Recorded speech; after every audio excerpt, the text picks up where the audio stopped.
All right. Well, let's get started here. I hope you had a good Lord's Day. I definitely did. Actually, on Friday, I got some frantic messages from my pastor, and he was asking me to cover leading singing for Sunday. And I told him, I was like, yeah, I don't know, man, because a lot of the songs that we sing I don't really know that well. A lot of old school hymns and stuff. And he's like, look, I'll change the songs. I'll pick ones and so I was like, okay, I couldn't. How could I say no at that point? But he picked 2 psalms and a couple of good songs, and so I sang them, and it was really good. And then he preached on the kingship of Christ. I am so grateful that I have a pastor who is willing and able to preach strongly and boldly and in a way that is so apparent. Whoops, sorry about that. So apparent how it affects our everyday lives, the kingship of the Lord Jesus Christ. What a blessing. I hope you had a blessed Lord's Day also. So, real quick video here. I went fishing this morning. I was, sometimes I go fishing and, I don't do a video. But then I got skunked. Just completely skunked. Not even a bite. And so I just wanted to do a quick video to make up for it. This is a tweet that I shared it back when it was tweeted. I don't even remember. Maybe like 2 weeks ago or something. And then for some reason, Twitter showed it to me recently again. And I had a different thought this time. So this is a screenshot from Jared C. Wilson, and it's from Woke Preacher Clips. And it says, Bradley Mason and me, and it has a handshake.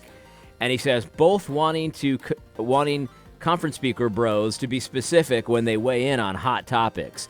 And here's what the tweet says. It's Jared C. Wilson. He says, I repudiate the unbiblical distinctives of critical race theory.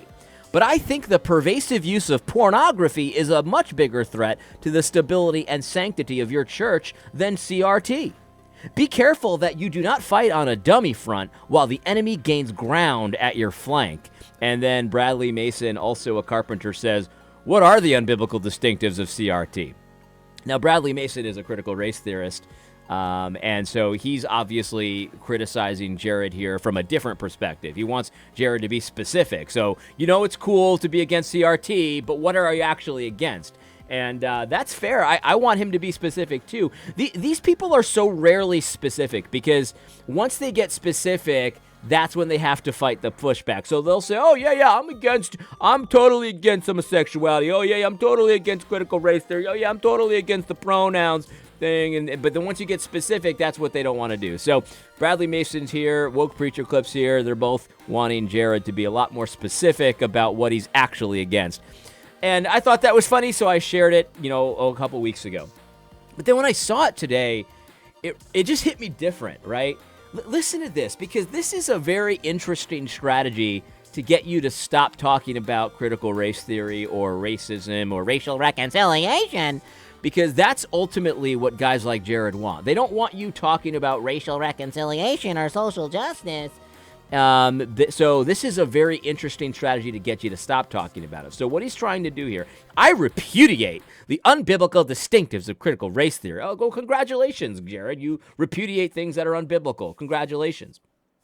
But then he says the big but I think the pervasive use of pornography is a much bigger threat to the stability and sanctity of your church. Now think about that, right? Because this is very rhetorically sneaky, in my opinion, because of course, pornography is dangerous, right? And of course, at some churches, they're much more likely to be affected by pornography than critical race theory and social justice.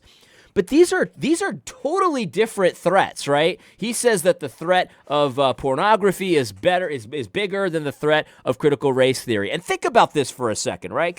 Because critical race theory and racial reconciliation, it's like worming its way into sermons. It's worming its way into Sunday school, conference speaking, books, things like that, Twitter feeds, everywhere. It's been influencing pastors, including Jared, but also other pastors in a variety of different ways for years. And it's kind of sneaky and it's, and all of that. And sometimes a sermon will be very influenced by critical race theory, but the person himself doesn't actually holds to critical race theory, even though he doesn't know it. He's still kind of, putting in some of the critical race theory things into his sermons and things like that. And so that's a very kind of sneaky threat, and it's all over the place. Pastors all over the place are incorporating things that they got from critical race theory into their sermons and pretending it's biblical, right? But pornography is totally different, because Jared doesn't know any churches that have allowed pornography to affect how they teach, right? He doesn't know any churches that have allowed pornography to worm its way into his sermons or to worm its way into Sunday school and pretend it's biblical. Like, there's no, well, I can't say no, because there's some liberal churches that are crazy, but there are no real churches that have a pro-pornography message even without knowing it, right? That's just a totally different kind of thing. But Jared here is saying, oh yeah, porn is much more. Basically, this is a very pious way to get you to shut up about critical race theory. Why are you talking about critical race theory when porn is in your church? Well, okay, maybe some people are watching porn in my church. That's possible, right? Of course, that's definitely possible.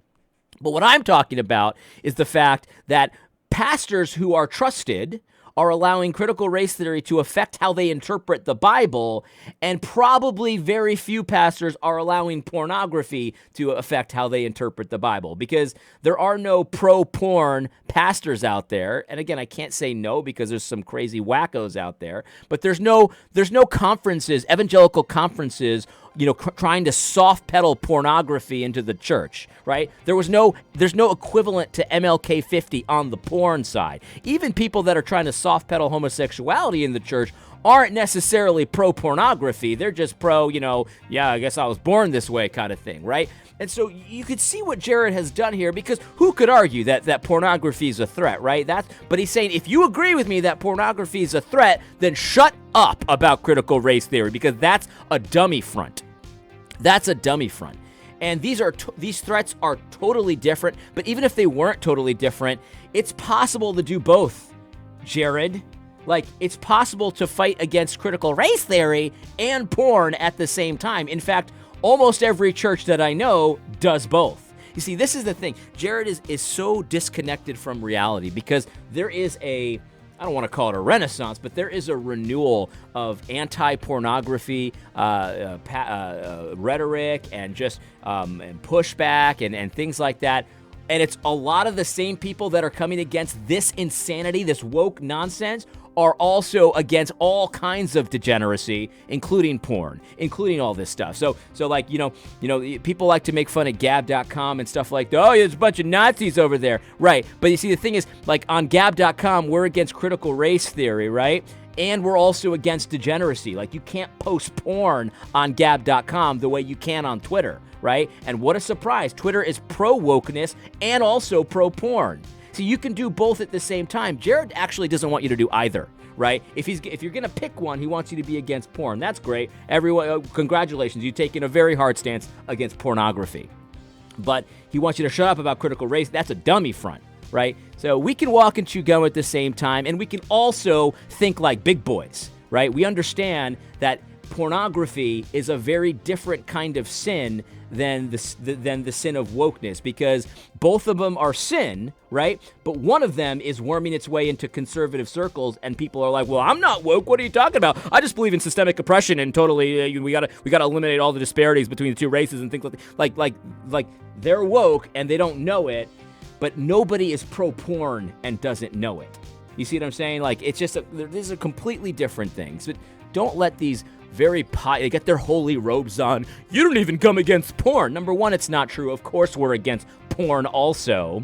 But number two, it's really not the same thing at all. And big boys can think that through. In any case, I hope you found this podcast helpful, this video helpful. God bless.